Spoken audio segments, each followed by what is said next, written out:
저는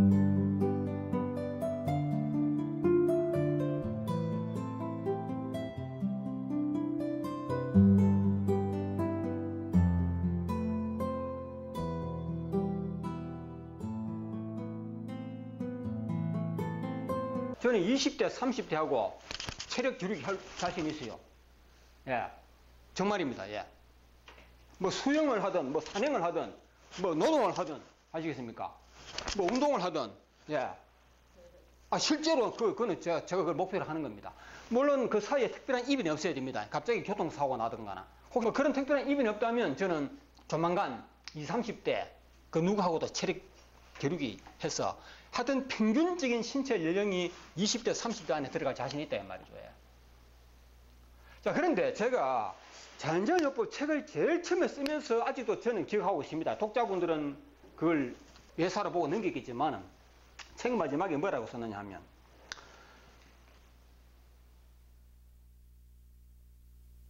언제 기회가 있다면 정신건강, 마음의 건강에 대해서도 한번 제가 발표를 하겠습니다. 글을 한번 내겠습니다. 이렇게 말한 적이 있어요. 아직도 책 뒤에 그렇게 적혀 있습니다. 예. 예. 그럼 오늘 주제부터 일단은 잠깐 넘고 있습니다.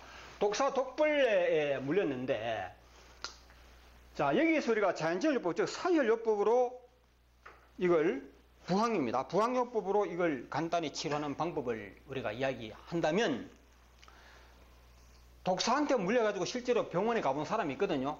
그 사람의 경험담을 들어보면 한의원에 가든 병원에 가든 대책이 없어요. 그냥 그 사람이 운 좋으면 살고 운 나쁘면 죽는다 하는 거 그밖에 없는 것 같더라고요. 예, 그 책에 보면 좀 상세히 나와 있습니다. 그래서 오늘 제가 이야기를 가급적 안 하려고 하거든요. 예. 그런데 그 사람이 한의원에 가도 병원에 가도 무대책이었는데 뒤늦게나마 부항요법으로 부항으로 사열로 간단하게 해결했다고 되어 있습니다. 예. 자, 이럴 때 독벌레에 물린 자리에, 물려가지고 부은 자리에, 이 자리에 부항으로 뽑아내는데 뭘 뽑아낸다고 보십니까? 우리 자연재해요법은 어혈을 뽑아내는 거 아닙니까? 그렇죠? 예. 어혈을 뽑아내는 게 우리 자연재해요법입니다.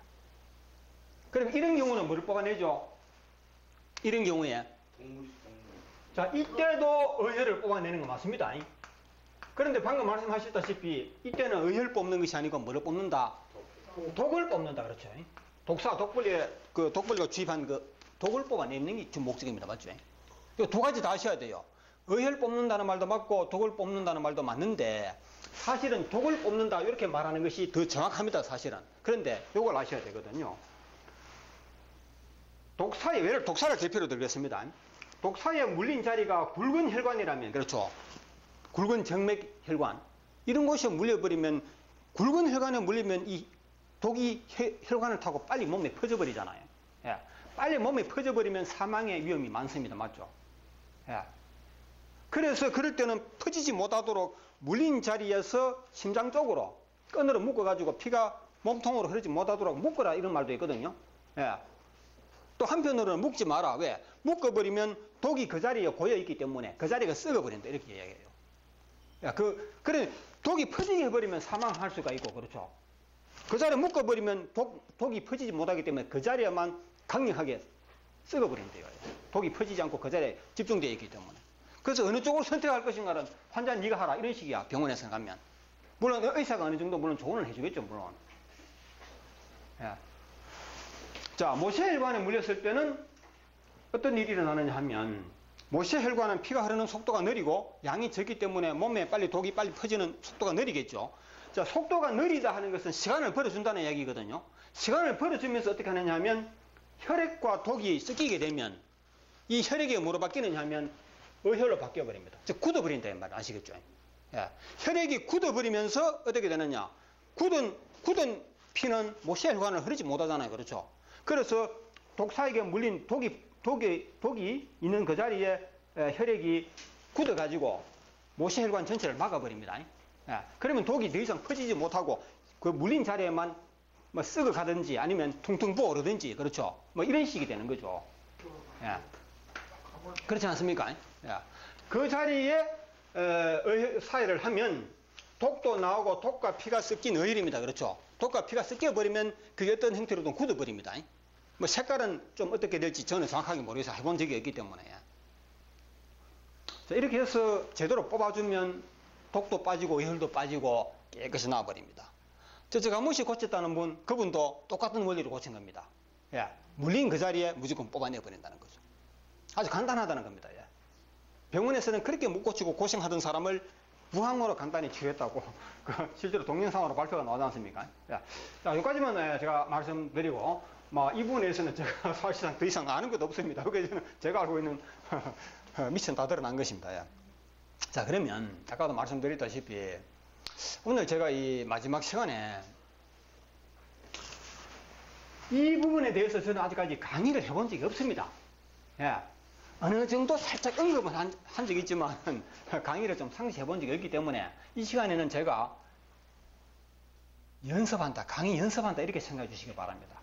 예. 그리고 제가 앞으로 일을 계속 한다면 육신의 건강은 자연정연의 법으로, 그리고 마음의 건강은 또 제가 이미 평소에 제 나름대로 준비해왔던 거, 마음속으로 간직해왔던 거, 이것을 저는 앞으로 이제 또 해야 되겠다 이런 생각을 하는 겁니다. 그런데 여러분이 생각하시기에 육신의 병이 크지 마음의 병 그거야, 우리 정신병자가 아닌 이상은 뭐 그런 거 걱정할 필요가 없지 않느냐 이래 생각하시지 않습니까? 그렇죠?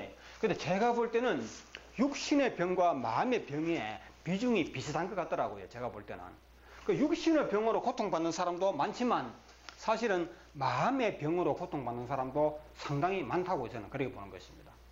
그 정신적으로 우리가 살면서 고통받는 거 이런 것도 사실은 무시할 수 없다고 보기 때문에 한번 제가 오늘 말씀을 드려보겠습니다. 예. 이거 상당히 어려운 이야기인데 제가 감히 오늘 이런 이야기 한다는 것이 어떻게 보면 상당히 신뢰라고 생각하면서도 이 마음의 병 이 부분에 대해서 제가 실질적으로 큰 병을 알아봤기 때문에 그렇습니다. 예. 알아봤고 이 병에서 제가 어느 날 갑자기 벗어난 경험이 있기 때문에 그런 겁니다. 예. 예. 그러면서 그 이후에 저는 마음의 병에 대해서는 정말 그 자신감을 가졌어요.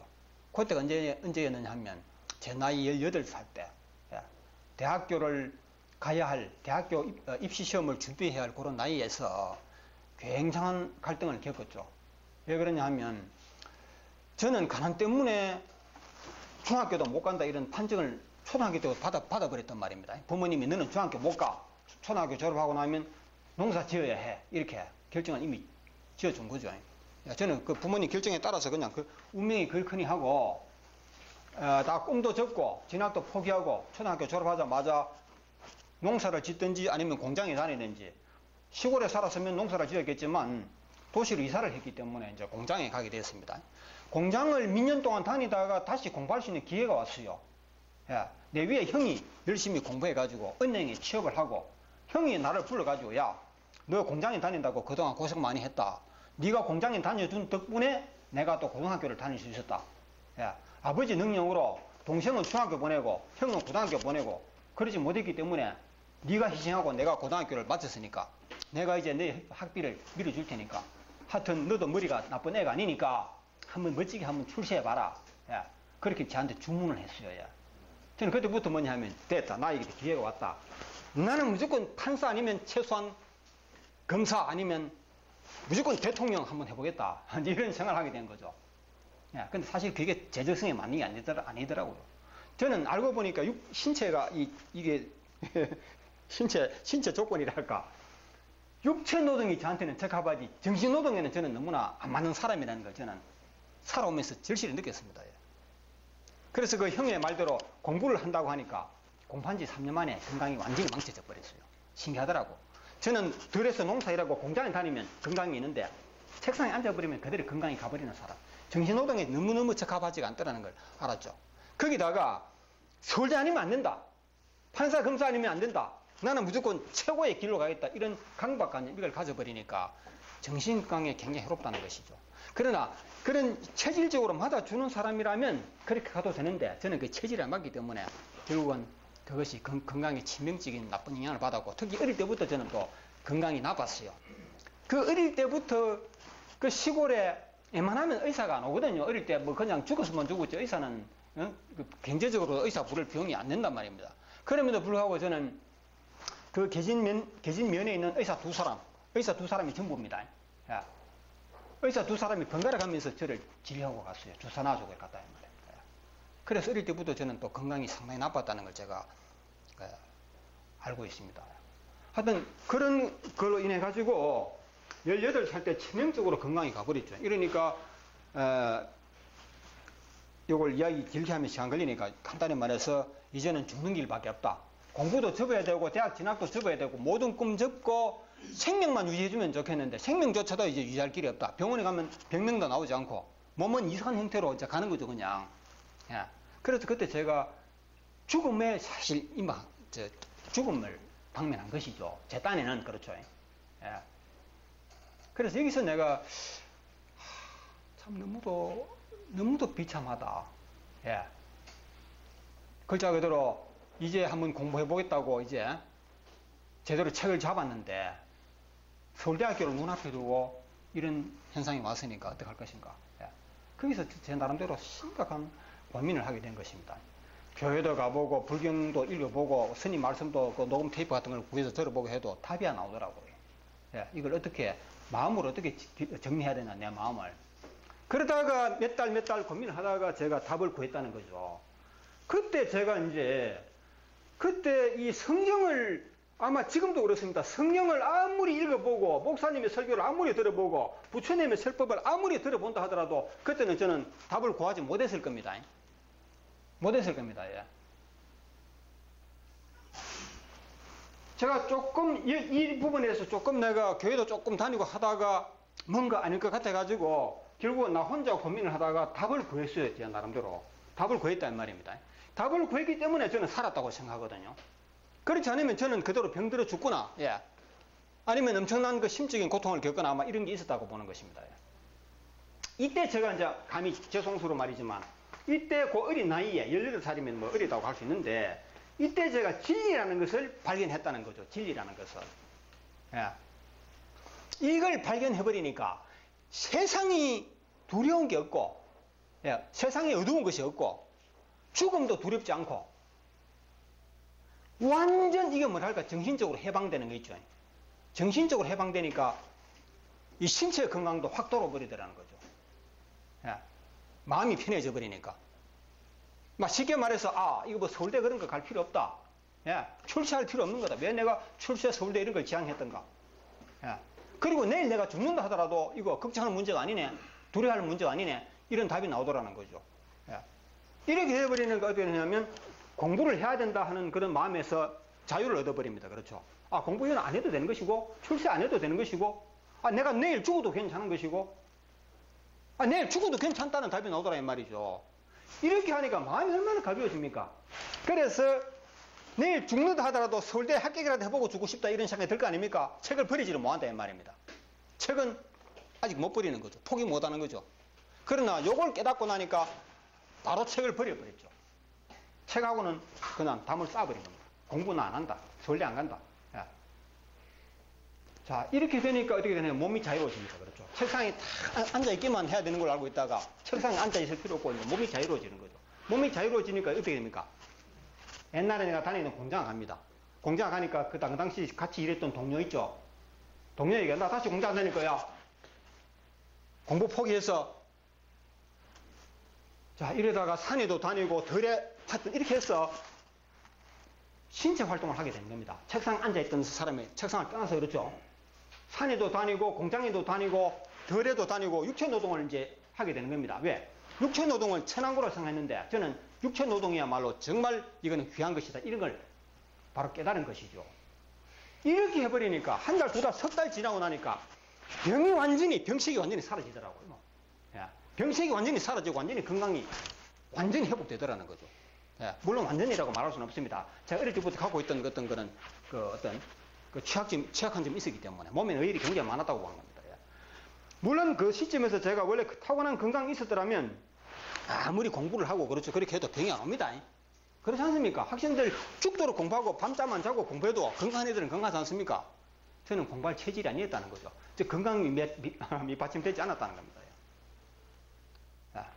그 제적성에 맞도록 가야 되는 거 아닙니까? 그러나 제적성에 맞도록 갈 수 있도록 길을 안내해 준 것이 바로 이거 진리라는 것인데, 지난번에 내려가면 진리라는 말을 잠깐 우리가 사이 이야기하면서 했습니다. 그죠? 진리에 따라서 혈자리를 찾아야 되고, 또 뭐냐 하면 그 사회하는 방법, 순서 이런 것을 찾아야 된다고 말씀드린 거거든요. 그리고 여기 진리에 따라 찾아야 된다고 이렇게 하면 여러분, 언제 그런 이야기 있었냐, 그 의문을 가지시겠죠. 이걸 좀 다른 말 해서 이제 상황이론. 상황이론에 따라서 모든 것을 답을 구해야 된다. 이렇게 말씀드리는 건 분명하지 않습니까? 그렇죠. 그럼 이 상황이론이라는 것이 결국은 진리에서 나온 것이라고 이렇게 말씀드린 것까지는 기억나십니까? 자, 그런데 이거 여러분 그렇습니다. 지금 저는 이 진리에 대해서 젊은 학생들이 이런 걸 알면 좋다고 생각하는데, 또 한편으로는 그렇습니다. 우리가 그 공자 말씀에 도를 들으면, 그렇죠. 오늘 아침에 도를 들으면 오늘 저녁에 죽어도 좋다. 어젠가 아침 방송 KBS에도 그런 말이 나오더라고요. 유명한 그 유명한 황뭐라는 그 교수가 나와서 아침마당에 그 강연을 하는데, 그분이 또 하는 이야기가 공자 말씀에 오늘 아침에 도를 들으면 저녁에 죽어도 좋다고 하지 않았느냐고. 또 이런 말씀이 또 나오더라고요. 저는 이 도 대신에 진리라는 말을 썼습니다. 공자 말씀에 진리를 깨우치면 내일 죽어도 좋다. 뭐 이런 인용을 저는 가끔 하는데. 자, 여기서 우리가 상황이론은 진리에서 나온 것이고, 이제 진리가 무엇이냐, 이것을 저는 오늘 좀 이야기하려고 하는 것이거든요. 그러면 아마 공자 말씀이 맞는지 모르겠지만은 제가 말하는 진리는 분명한 진리 맞습니다. 그 누구도 부정할 수 없는 진리거든요.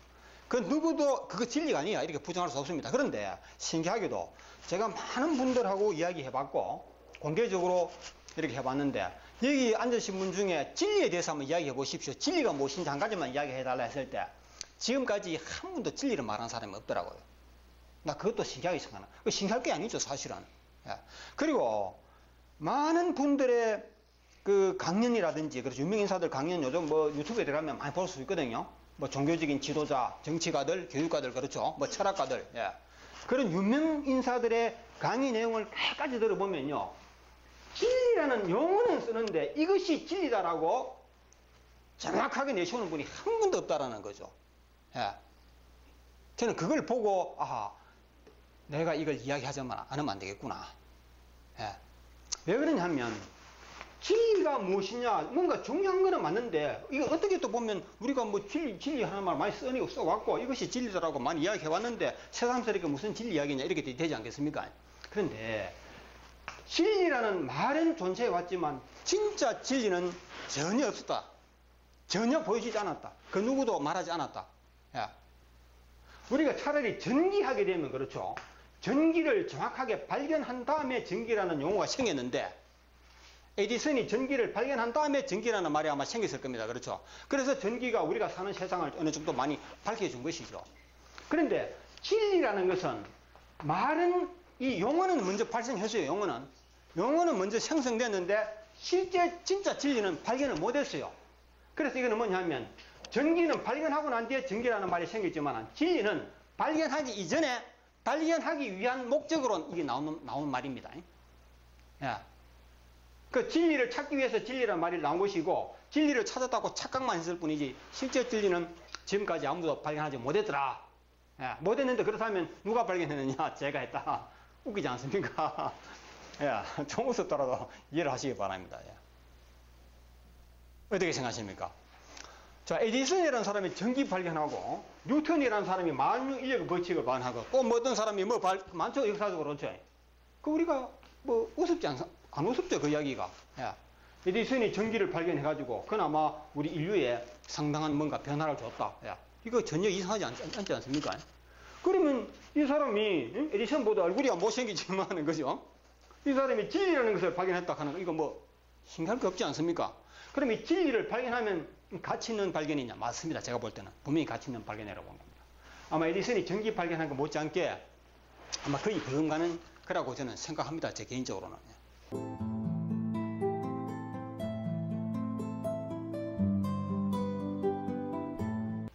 자, 그래서 오늘 여러분께 진리가 무엇인지 한번,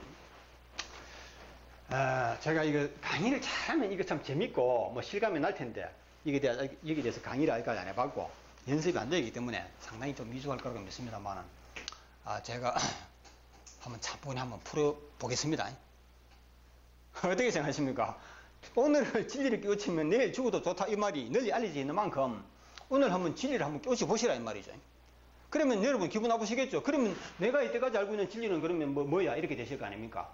유감스럽게도 여러분들이 알고 진리라고 믿었던 진리는 전부 거짓입니다. 왜 어떻게 생각하십니까? 여러분 저에게 돌멩이를 던지셔야 되는 거 아닙니까? 이럴 때 무슨 말도 안 되는 소리 하느냐고. 예. 예. 자, 그러면 제가 이거 여러분한테 이제 하나하나 질문을 하면 좋은데 이미 해봤던 방식이기 때문에 반복하지 말고 제가 경험했던 걸 말씀드릴게요. 많은 분들에게 진리를 이야기하라니까 첫째, 진리가 무엇이 진리냐? 진리라는 것은 변하지 않은 것이 진리라는 거거든요. 오늘은 맞는데 내일 되면 거짓말이 되면 안 되잖아요. 그렇죠? 너 나 사랑하니? 그래, 너 사랑한다. 어떻게 믿어? 내일 되면 변한다. 그 진리라고 말 안 하죠. 그렇죠? 예, 그런 건 진리라고 말하지 않습니다. 그렇다면 항상 믿을 수 있는 거, 변치 않는 거, 그게 진리인데 지구는 돈다. 지구는 돈다. 물은 어떻게 흐르죠? 물은 아래로 흐른다. 예. 8월은 덥다. 응? 8월은 덥다. 뭐 예를 들어서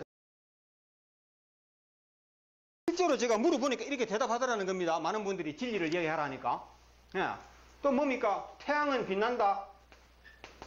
뭐 많습니다. 이 외에도. 예. 이런 것을 불변의 진리라고 이야기하더라는 거죠. 여러분 정말 맞습니까? 한 번 더 확인해 보십시오. 이거 정말 불변의 진리 맞습니까? 하니까 불변의 진리 아니고 뭐냐고 그러더라고요. 맞습니까 여러분?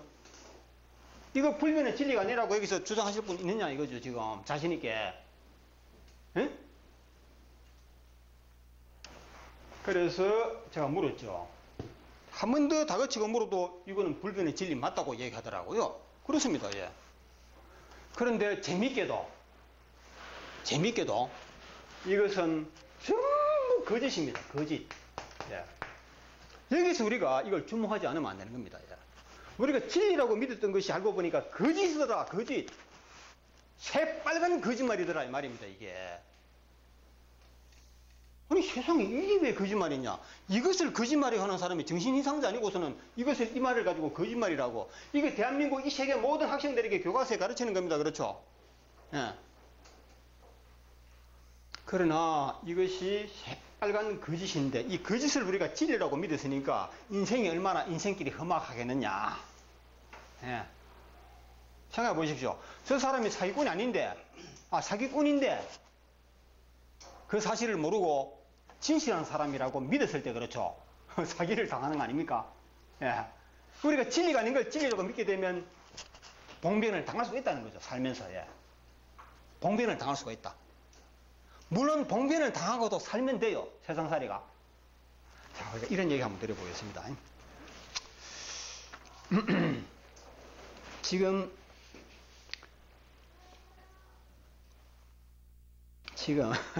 우리가 진리가 아닌 것을 진리로 믿었기 때문에 피해보는 사례가 굉장히 많습니다. 여러분. 엄청난 피해를 보면서 산다는 거예요.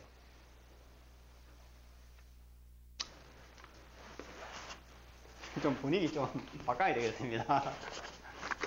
네. 자, 이거 한번 보십시오.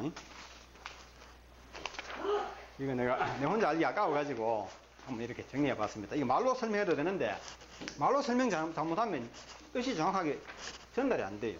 그래서 내가 이걸 글자로 일단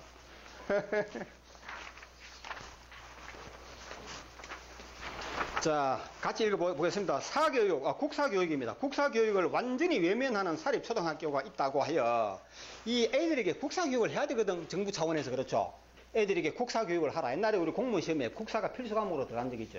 지금도 그런지 지금도 아마 그럴 거예요. 아마 국사를 모르고 국민일을 할 수 없다 이거거든요. 그런데 국사교육을 완전히 외면하는 학교가 있다 하여 담당 장학사는 자신의 신분을 감추고 몰래 현장 조사에 나간 겁니다. 담당 장학사가 그 학교에 찾아간 겁니다. 몰래 신분을 감추고 학교 운동장에서 놀고 있는 학생에게 얘야 고구려를 누가 무너뜨렸지? 고구려를 누가 무너뜨렸지 하니까 애가 갑자기 겁먹은 표정으로 제가 안 그랬어요. 정말이에요. 제가 안 무너뜨렸다 이 말이죠. 예. 그 장학사가 이거 없죠. 이 아이는 고구려가 뭔지도 모르는 정도다 이 말이죠. 고구려가 뭔지도 모르니까 국사교육이 오죽하겠습니까? 자, 이래서 이 아이의 손을 잡고, 너희 학교, 너희 담임 선생님 찾아가자. 그 아이를 데리고 지도교사를 찾아갔어. 지도교사에게 아이의 대답이 왜 이 모양이냐? 예? 고구려를 자기가 안 무너뜨렸다 이거죠. 아이의 대답이 왜 이 모양이냐고 항의토로 그 지도교사에게 말했더니 지도교사가 뭐라고 대답합니까? 아, 여보세요. 그 아이는 절대로 거짓말할 아이가 아닙니다. 이해되시죠? 그 아이는 거짓말할 아이가 아니래. 예, 지도교사도 고구려가 무슨 뜻인지조차 모른다 이런 이야기 아니겠습니까? 그래서 장학사는 정말 실망하여 이제는 교장 선생님한테 찾아갑니다. 교장 선생님이 찾아가서 이 사실을 그대로 녹음기처럼 들려주면서 심하게 항의했죠. 그 교장 선생님은 이 항의를 듣고 교무회의를 열었습니다. 교무회의를 열고 어떤 결과를 말하냐면, 자, 여러분, 까짓 거 누가 무너뜨렸던 상관없이 우리가 물어줍시다. 에피소드 같은데? 이게 하나 유머죠. 예. 이런 현상이 뭐냐면요. 이 아이에게 이 학교에 있는 것이 아니고 우리의 세상에도 있다 이 말입니다. 우리 현실에도 이런 것이 많이 있다 이 말이죠. 또 하나 더 예를 들어볼까요? 여러분이 잘 알고 있는 이야기인데, 사과와 사자가 먼저 나오나? 사자와 사과라는 이야기 아시죠? 그렇죠? 예. 이거 아마 우리 어릴 때 저는 교과서에서 나오는 이야기입니다. 생생하게 기억하거든요. 어떤 이야기냐? 동물들이 사는 동물의 왕국에, 그렇죠? 동물들이 살고 있는 세상에, 사실 인간을 비유해서 하는 이야기거든. 그렇죠? 그 토끼라는 녀석이 사과나무 밑에서 낮잠을 즐기고 있습니다. 그런데 사과가 떨어지면서 토끼의 머리를 정확하게 맞췄죠. 그 낮잠 자던 토끼가 사과에 머리를 맞고 놀라서 깨었습니다. 깨어보니까 머리가 띵하죠. 그렇죠? 우리 흔히 하는 말로 머리가 띵하니 하늘을 쳐다보니까 뭔가 눈에서 별빛이 번쩍거립니다. 맞죠? 예. 머리 한 대 맞았으니까 눈에서 불꽃이 튄단 말이에요. 그 하늘을 보니까 뭔가 하늘에 불이 번쩍거리는 것 같기도 하고 머리가 아프니까 이거 무슨 일이냐? 보니까 자기가 보기에 하늘이 무너지는 것 같아. 그렇죠? 예. 실제로 있었던 이솝 이야기가 있는 이야기죠. 그래서 이거 하늘이 무너지는 거구나. 기겁을 하고 애가 이제 도망하기 시작합니다. 하늘이, 우리가 도망할 때는 그렇잖아요. 불이하고 도망가잖아요. 그렇죠? 그 토끼도 도망가면서 하늘이 무너진다 하고 도망간다 이 말입니다. 예? 그러니까 그 토끼가 도망가는 모습을 보고 다른 동물들이 하늘이 무너진다고. 예. 또 따라 도망가. 우리 그렇잖아요. 큰 빌딩에서 누군가가 계단을 뛰어내려오면서 불이 하고 뛰어내려오면 다른 사람도 덩달아 도망 나올 거 아닙니까? 그렇죠? 야, 너 진짜 불났어? 이런 질문조차 안 합니다. 예. 그렇지 않습니까? 예. 그 토끼가 하늘이 무너진다고 막 기겁하고 도망가니까 다른 동물들도 자기도 살기 위해서 토끼 따라 같이 도망을 가는 겁니다. 이렇게 되니까 토끼, 노루, 사슴, 그렇죠? 기린, 모든 동물들이 토끼와 같이 도망 계열의 피난길에 오르는 거죠. 그렇죠? 그 피난 행위가 얼마나 그 고된 행위입니까? 야. 사자도, 호랑이도 같이 도망을 가는 겁니다. 그곳엔 하늘이 무너지는데 분명히 무너졌다 이거죠. 그곳에 불길이 있으면 이쪽으로 불길이 번져올 거 아닙니까? 아마 조금 있으면 여기도 하늘이 곧 무너질 거라 이런 생각이 빠지는 겁니다. 그래서 어쨌든 그 진원지로부터 하늘이 무너지는 그 자리부터 먼 곳으로 도망가려고 하는 거죠. 그렇죠? 끝없이 피난 행렬이 계속 이어지는 거죠. 가다가 물 마시고 목마르면 이렇게 하면서 목숨 유지하면서 도망가는 겁니다. 그러다가 이 동물의 왕자라는 이 동물의 왕이라는 사자가 가만히 생각하니까 억울하거든. 그렇죠?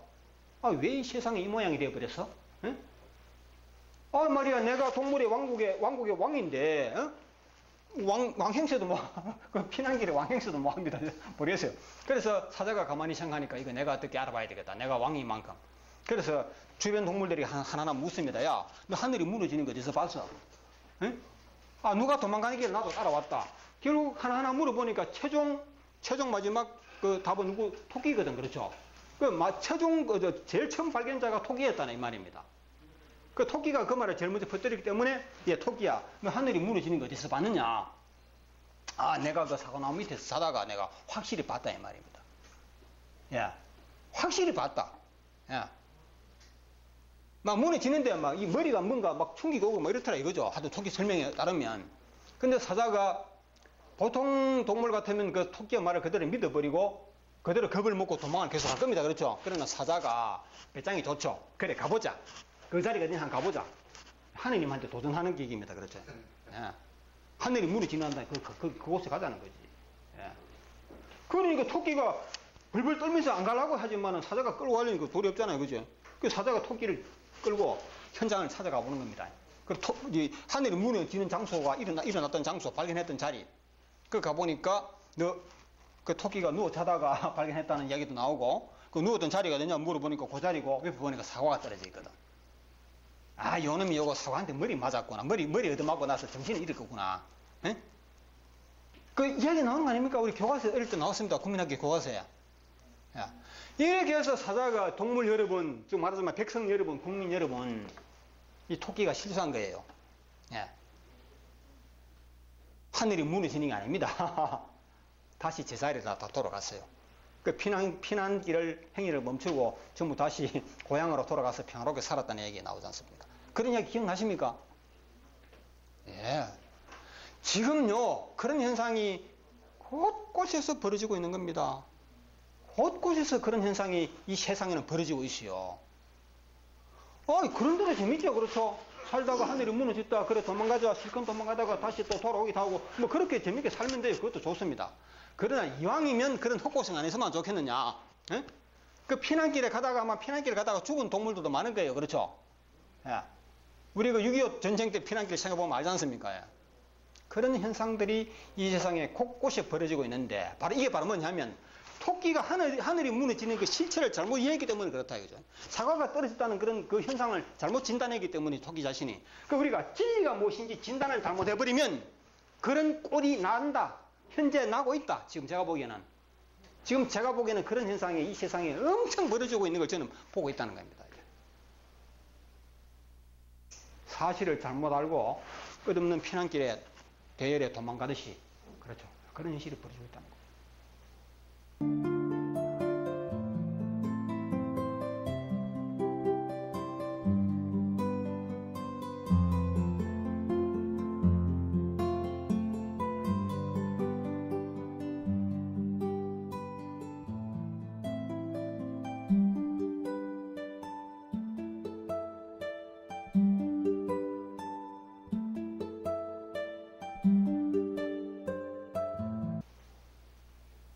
그래서 저는 글쎄요, 많은 분들이 제 말을 이해해 주실지 모르지만 저는 이걸 절실히 느끼고 있기 때문에 저는 이야기를 하려고 합니다. 예. 자, 그러면 여러분, 제가 두서없이 이야기를 하는데, 진리의 실체를 모르기 때문에 이런 현상이 일어나고 있다. 자, 그러면 하나 더 예를 보여드리겠습니다. 토끼와 사과 이야기 외에도 실질적으로 제가 최근에 겪었던 사건, 얼마 전에 이야기했기 때문에 간단히 할게요. 우리 한국뿐만 아니고 일본, 전 세계 영어 교육 안 하는 세상이 없지 않습니까? 그렇죠. 그런 나라가 없습니다. 영어 교육을 하면서 영문법이 필수적으로 이게 따라가는 겁니다. 영문법이라는 것이. 이 영문법이 얼마나 어려우냐면, 우리가 학생 시절에 고등학교, 대학교 졸업하고 난 뒤에 박사학위를 밟고 문법을 공부하는 박사들조차도 그 자기네들이 연구하는 내용이 전부 엉터리였다는 것이 증명이 됐다고 제가 말씀드렸지 않습니까? 그 증명을 누가 했죠? 제가 했다고 그러죠. 자, 이게 왜 그러냐? 영문법을 누가 개발했느냐 하면 영국과 미국의 언어학자들입니다. 영어 실력이 가장 있는 사람들. 그 중에서도 영문법 전공하는 우리 국어로 말하면 국어 국문학자 아닙니까? 그렇죠. 이런 사람들이 한 사람도 아닌 영국의 미국의 최고 권위 있는 학자들이 총동원돼 가지고, 그것도 수백 년 역사를 가지고 연구했다는 영문법의 80%, 90%가 엉터리였다는 게 증명된 것은 바로 무엇이다? 그 증명을 누가 했느냐면 제가 했다는 말입니다. 그거는 무엇을 근거로 했느냐 하면, 이런 거 가지고는 절대 증명 안 됩니다. 이런 거 가지고는 절대 이 엉터리였다는 증거를 제시해야 되는데, 그 증거는 어디서 나왔다? 바로 이 진리에서 나왔다고 제가 말씀드린 적이 있죠. 그렇죠. 이 진리에서 나왔다 이 말입니다. 그 진리, 간단히 말해서 바로 상황이론이라고 그러지 않습니까? 상황이론은 요거는 진리입니다. 진리임을 여러분한테 설명하려면 또 별도의 시간이 좀 필요하지만, 이 진리 중에서 요거는 가지 진리입니다. 진리 중에서도 뿌리 진리가 있고, 그렇죠? 원줄기 진리가 있단 말이죠. 원줄기지에서 가지 나오는데 가지 중에서도 아주 작은 가지예요. 작은 가지에 해당하는 겁니다. 요거 하나가 이 문법을 전부 다 거짓이라는 걸 증명 다 해버렸죠. 그 결과 옛날에 그 유명했던 성문기본영어, 성문조합영어, 빨간기본영어, 맨투맨영어 다 사라졌잖아요. 지금 서점에도 사라지고 학원 강의에서 완전 사라지고 토플 토익 시험에 이 문법이 전부 폐지돼서 안 나옵니다. 안 나온다고 공식적으로 발표했죠. 예. 이 일을 대학교 졸업 학력 고졸 학력인 제가, 그렇죠, 중간에 대학교 시험 준비하다가 고등학교 졸업장 따놔놓고 포기했단 말이죠. 즉 대학교도 들어가지 않은 제가 이걸 무너뜨렸다는 것은 무엇에 하는 거냐 이거죠. 한마디로 아무런 힘이 없는 자가, 제가 바로 이 진리의 힘 때문에 이게 가능했다고 전에도 한번 간단히 말씀드리겠답니까. 예. 진리가 바로 이겁니다. 아시겠죠? 진리의 힘이 바로 이거라 이 말입니다. 예. 그런데 이 영문법을 이렇게 바로 잡아놓고 보니까 잘못된 걸 지적해가지고 알리고 나니까 영문법만 그러한 것이 아니고 종교의 교리, 그렇죠, 교육 철학, 또는 수많은 지금 지도자들이 유튜브에 같은 데 보면 강의 많이 합니다.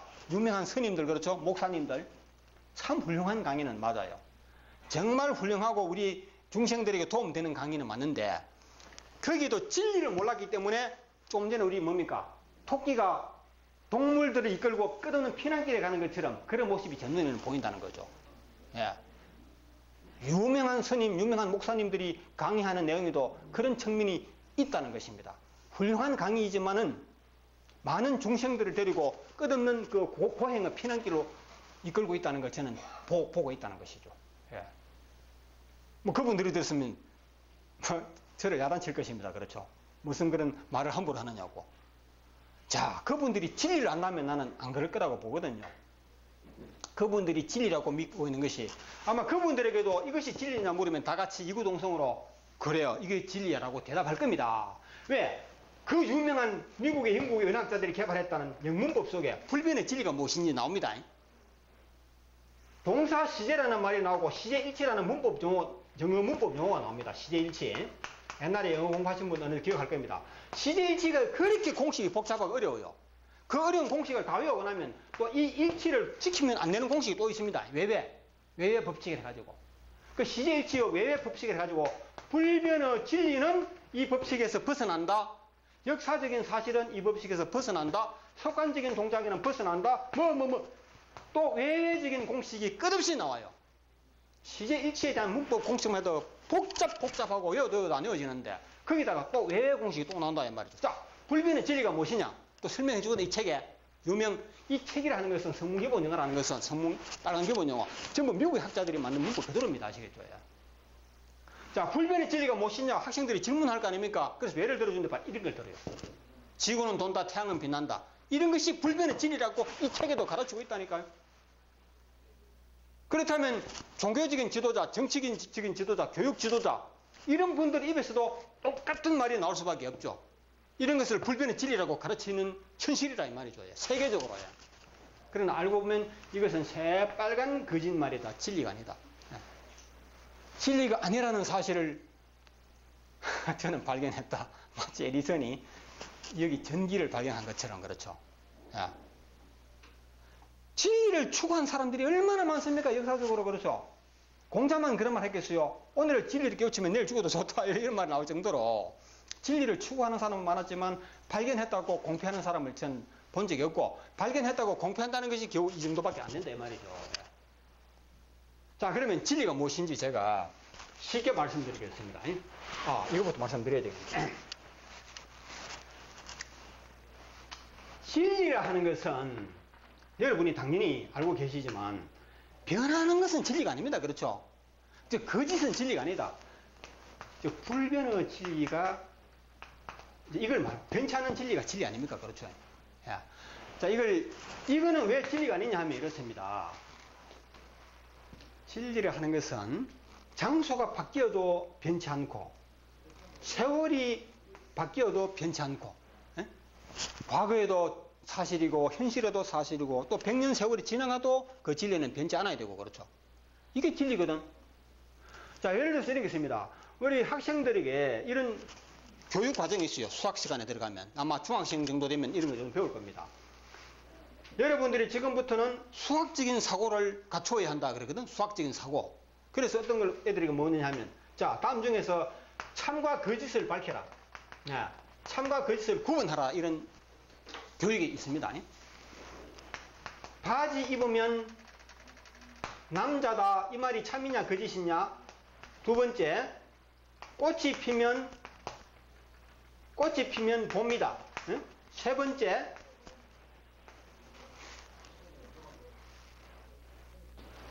우리 반에 키 큰 아이가 그렇죠. 키 큰 학생이 3명이다. 뭐 이런 말. 자, 이런 말을 예시에 놔놓고 이제 너희들이 초등학교까지는 이런 말을 그냥 외사를 했겠지만 이제 중학생 정도 됐으면 수학적인 사고를 할 줄 알아야 된다. 이거는 법적으로 유효한 말이거든. 그렇죠. 그리고라는 말과 혹은이라는 말 이런 것도 수학적으로 가르치지 않습니까? A and A 그리고 B 하면 A 둘 다 포함하는 말이고 A 혹은 B 하게 되면 A 둘 중에 하나를 말한다. 이런 것도 수학시간에 가르치는 거거든요. 이 수학적인 사고가 중요하다고 그러지 않습니까? 예. 또 그게 나중에 법적으로도 전부 다 그런 게 지켜져야 되는 것입니다. 예. 자, 바지를 입으면 남자다 하면 유치원 아이 정도 되면 맞잖아요. 이렇게 할 수 있죠. 그렇죠? 맞잖아요. 할 수 있는 겁니다. 저도 어릴 때 교육받을 때 엄마 남자는 뭐고 여자가 뭐냐 하면 남자는 바지 입은 사람이고 여자는 치마 입은 사람이고 이게 가르쳐 버리잖아요. 그렇죠? 근데 엄마가 그렇게 가르치는 거짓말이 된 말입니다. 예. 왜? 남자만 바지를 입는 것이 아니기 때문에. 그렇죠? 이거는 거짓말이에요. 거짓명제. 거짓말. 그렇죠? 꽃이 피면 봄이다. 이 말이 맞는 말이냐 틀린 말이냐. 이런 거는 거짓말이다. 왜? 꽃이 피면 봄이 아닐 수도 있기 때문에. 그렇죠? 가을에도 꽃피고 겨울에도 꽃핀다 이 말입니다. 이런 말은 거짓말이다. 이게 수학적인 사고라는 겁니다. 우리 반에 키 큰 아이가 3명이다. 이게 맞는 말입니까? 무조건 이거는 거짓말이고 말도 안 되는 소리다. 이런 건 말이 아니라 그래요. 이런 말은 말이 안 된다고 그러지 않습니까? 이게 수학적인 사고다 이 말이지. 예. 아주 훌륭한 교육입니다. 이거는. 예. 적어도 사람이 살면서 이런 교육은 받아야 되는 겁니다. 그렇죠? 누구나 다 받았죠. 왜 안 되느냐? 키 큰 아이가 3명이다. 우리 반 60명 중에서 키 큰 아이가 3명이다. 이거 말 안 되죠. 그렇죠? 이게 결혼할 필요도 없는 겁니다. 이런 거는 말이 안 된다. 거짓말도 아니고 참말도 아니고 아무도 말이 안 돼. 그죠? 자, 이거는 거짓말이라는 건 누구도 부정 못 합니다. 그렇죠? 왜? 항상 옳은 말이 아니기 때문에. 그렇지 아니할 때도 있기 때문에. 그렇죠? 장소가 바뀌어버리고 환경이 바뀌어버리면 즉 상황에 따라서 그렇지 않을 수도 있다. 그래서 거짓말이라고 가르치는 거죠. 자, 그러면 보겠습니다. 지구는 돈다는 말이 과연 어떻습니까? 지구가 항상 도는 거 아닙니다. 지구가 존재하는 동안에만 도는 것입니다. 아시겠어요? 지구 이거는 영원히 존재하는 것이 아니다. 그리고 물은 아래로 흐른다는 말도 그래요. 이 지구에서만 아래 위가 존재하는 것이지 지구를 벗어나 버리면 이런 말은 성립이 안 된다는 거죠. 또 보세요. 8월은 덥다. 우리가 누구에게 물어봐도 8월은 덥다 하면 그렇다고 하지 않습니까? 예? 그럼 생각해 보십시오. 요거는 대한민국이나 일본, 그렇죠. 중국, 즉 북반구에서만 그렇습니다. 그렇죠. 남반구에 내려간다. 호주, 뉴질랜드 내려가 버리면 8월이 언제입니까? 제일 추운 계절이죠. 그렇죠. 장소가 바뀌어버리고 시간이 바뀌어버리면 거짓말이 된다 이 말입니다. 이거는 마치 조금 전에 바지를 입으면 남자다 하는 말과 똑같은 거짓말이다. 전혀 다를 바가 없는 거짓말이다 이거는. 그래서 이거는 거짓말인데도 이걸 진리라고 우리가 가르치고 믿어왔으니까 토끼가 사과에 머리를 맞아놓고 하늘이 무너진다고 생각하고 도망가는 그하고 다를 게 뭐냐는 것이죠. 예. 태양이 빛난다고요. 태양이 빛난다를 진리라고 믿는다면 그 양초 A는 불탄다 이 말이 진리라고 믿는 것 같다 이 말입니다. 이게 무슨 소리냐면 양초 A, 즉 초가 있다면 이 초는 지금은 불탈지라도 하루 정도 지나면 다 타버리죠. 그렇죠? 다 타고 나면 어떻게 됩니까? 촛불은 사라져버립니다. 초도 사라져버리고 촛불도 사라져버리죠. 그렇죠? 그 촛불이 불탄다, 즉 저 촛불이 불탄다 이 말은 진리가 아니죠. 그리고 저 앞산 위에 소나무가 한 그루 있다. 앞산 저 정상에. 지금 가면 한 그루 맞아요. 그렇죠? 한 그루 맞지만요. 100년이 지나면 두 그루가 될 수도 있고 세 그루가 될 수도 있고 한 그루도 없을 수도 있고 그렇죠? 그거는 일시동안에 태양도 빛나는 건 맞지만 이거는 우주의 역사에 비하면 태양이 생성돼 가지고 소멸되는 기간은 일순간에 불과하다는 거죠. 그렇죠? 그 태양이 빛난다는 말은 현재 그렇다는 거지 항상 그런 것은 아니다. 예. 태양은 언젠가는 촛불이 꺼지듯이 꺼져버린다. 이런 걸 이야기했을 때 진리가 아니다 이 말입니다. 이런 것은 불변의 진리가 아닐 뿐만 아니라 우리가 수학에서 가르쳤던 중학생들에게 가르치는 이거는 바로 거짓 명제다. 거짓말이다 이 말이지. 이 말은 전부 거짓말이다. 거짓말을 어떻게 우리가 불변의 진리라고 믿으면서 우리가 이것을 이거 불변의 진리라고 하면 뭐 어때서 이라 했지만요. 여기에서 우리가 어떤 문제가 있느냐면 이것을 불변의 진리라고 믿는 것은 마치 뭐냐 하면 존재하지 않는 하느님을 존재한다라고 믿는 것과 같은 것이고 존재하는 하느님을 안 한다고 믿는 것과 같은 거예요. 그렇죠? 예. 그래서 이건 마치 뭐냐면 하느님 문제부터 해가지고 그 외에 사람이 살아가면서 여러 가지 결정해야 되고 판단해야 되고 이런 것이 있는데 그 실체를 보지 못하고 없는 하나님을 만약 있다고 믿으면서 매일 헌금하고 시간 바쳐서 기도하고 이랬을 때 그거는 무의미한 것이 되겠죠. 그렇죠? 사람들이 하나님이 있는지 없는지 물론 믿는 사람은 있지만은 어쨌든 믿는다 하더라도 그걸 사실 어떤 불확실하게 믿는 겁니다. 그래서 목사님도 평생 하나님을 믿으라고 교육을 해놔놓고 자기가 나중에 죽을 때가 되니까 나는 하나님을 결국은 믿지 않는다 하는 그런 사건이 얼마나 많습니까? 중간에 그 중도에 뭐 개종한다 그러잖아요. 부처님을 믿던 사람은 나는 하나님을 부정했는데 이제는 부정할 수가 없다 더 이상. 그래서 죽으면서 뒤늦게 하나님 찾는 사람이 있고 이런 현실이란 말이죠. 그 이유는 뭐냐? 그렇게 살아도 어차피 한평생 괜찮아요. 그러나 없는 것을 있다고 믿는 거, 또 있는 것이 없다고 믿는 거 이런 것이 얼마나 우리에게 피해냐. 뭐 종교뿐만 아니고 다 그렇습니다. 제가 불변의 진리는 무엇이냐 이것만 알면 되는 것이거든. 죄송하네. 제가 이제 옷을 좀 벗습니다.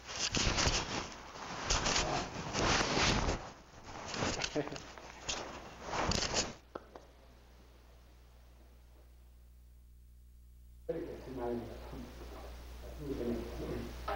자, 그러면 말씀할 때는 성경 내려갔다가 이유가 자살하고 그렇죠. 굉장히 참고이 되면요. 여기서 나왔습니다. 없는 세상보다는 있는 게 나은 것 같다. 이렇게 대답할 때처럼 진리를 정확하게 보면서 사는 것이